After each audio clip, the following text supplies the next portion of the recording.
You'll find the Headlight Control switch left of the steering column on the instrument panel. Turn the control to the first position for parking lights. Turn to the second position for headlights. You can also turn the control to the auto position.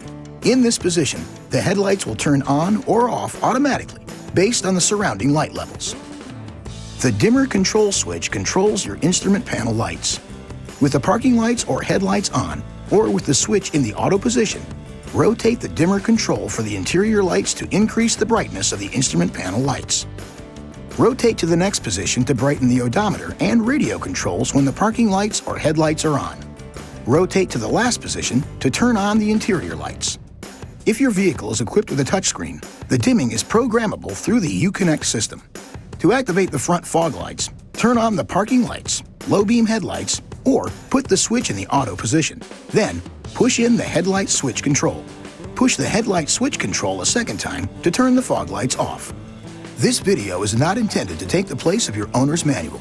For complete details and other important safety information, please see your owner's information.